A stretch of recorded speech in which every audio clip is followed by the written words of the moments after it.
What's good? I'm back. Yours truly, one and only Paul Pickett, host of the Paul Pickett Podcast, aka Triple P, aka the Common Sense Podcast, your source for music, sports, politics, world events, and much, much more. So I'm going to watch this video and react to it where Fox News is talking about Democrats trying to get rid of the Electoral College. Let's see what they got to say. President-elect Donald Trump is celebrating his dominant election win on social media. He posted this picture of his signed Pennsylvania Electoral College ballot yesterday, writing, "Our big Pennsylvania win, so nice." And Trump didn't just win Pennsylvania. He won all 7 swing states and more than 300 electoral votes, leading to a massive victory. And, of course, the popular vote. Now, just weeks later, a coalition of Democratic senators are looking to change our Constitution and abolish the Electoral College. Their proposed amendment reads in part, "In an election, the person who gets the most votes should win. It's that simple. No one's vote should count more based on where they live." But they didn't get the most votes. That's the thing. So this could be a good thing for them, or this could be a bad thing for them, because they might not be getting a popular vote for a long time now. So they might want to hold back on this one. The Electoral College is outdated and it's undemocratic. It's time to end it. And Democratic New York Governor Kathy Hochul is already signaling her support. So the most undemocratic people on the planet are talking about something being undemocratic. How ironic. Let's keep it moving. Unfairly less populated states have outsized influence, and in fact, the votes of their residents count more than the residents of a state like New York. Consider that a single elector in Wyoming, no offense to Wyoming, represents 200,000 residents, and in New York, an elector like you represent 700,000. It's time to amend the Constitution and relegate the institution of the Electoral College to the history books. This is how I know they're sore losers and they're liars. These are the people who gave us the superdelegates. Yeah, exactly. Yeah, exactly. I mean, they didn't just want delegates. They wanted delegates to wear capes. And then rig their own primary twice. And then, of course, threw out the guy that won the primary and replaced it with somebody else because they thought that maybe she would do better, and she didn't. I think that Democrats should be very careful about this. I think that this is a short-term partisan attack on the Constitution in a way that may backfire in ways that they can't foresee. Real quick. It could backfire on them because they might not never get the popular vote again. But at the same time, if you're a person who thinks that elections could be rigged, then yeah, they probably think if we get rid of electoral, we could just possibly rig the election. I mean, because there was a high uptick of mail-in ballots. Do I trust mail-in ballots? Hell no. How do we know who's filling out the mail-in ballot? I don't trust it one bit. There was supposedly a high uptick of people and senior citizens voting, or not senior citizens, but people in nursing homes voting. And been in nursing homes before. My grandma's in there. Most of those people are not competent enough to vote. They don't even know what's going on with the election. So, do I trust mail-in ballots? No. Do I trust anything that's computerized with ballots? No, I don't trust that either, because people could just go in and hack the system. I don't know if y'all know the history of Mexico, where they rig elections, where they literally had these results that were put out to the public that the specific party was winning the election, but the real results were basically hidden with a password, and those weren't shown to the public. So they had manipulated results, fake results shown to the public digitally, and the real results were underneath a password where they could switch back from password to password, and they could look at the real results, and the real results showed that they were actually losing, and the fake ones actually showed they were winning, which when people think that somebody they were going to vote for is losing, if they just know they're losing, they're not going to be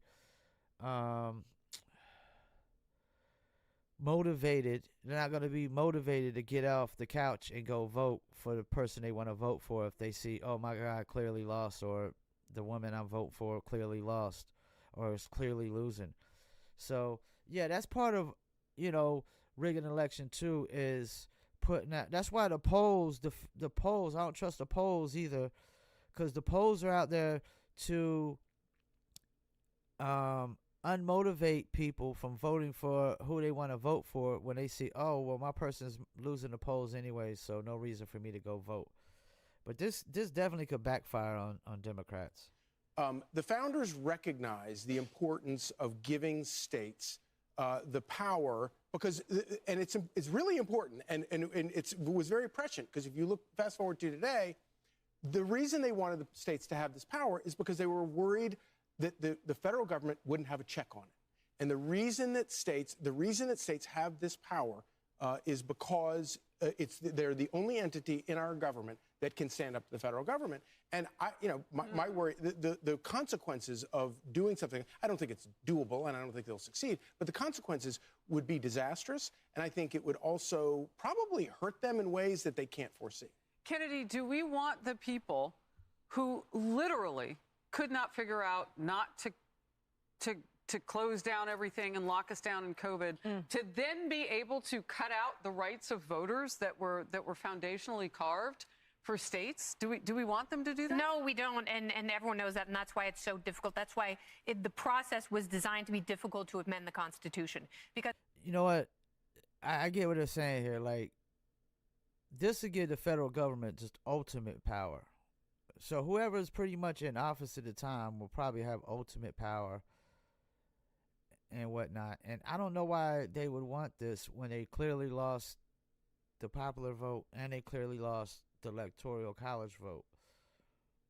But it just sounds like a way to try to, if you eliminate Electoral College, then they can try to, rig the election based off of the popular vote. It just seems like a way for them to rig things and just get what they want only. It had to do something that would have long-lasting ramifications that we could agree on as a society. And all it would take is for a Republican to win the popular vote and a Democrat to win the electoral vote, and then they would completely switch course, which will probably happen because our politics are only going to get weirder and weirder as the two parties. She ain't lying there. She's telling the truth. If it was to go that way with the Republicans, like if they took away the Electoral College, but they actually won the electoral votes and they lost the popular vote, they would literally try to backtrack and keep the Electoral College in. She's totally right about that. They only trying, like I said, it's all about trying to make it the game rigged so it only benefits what they want.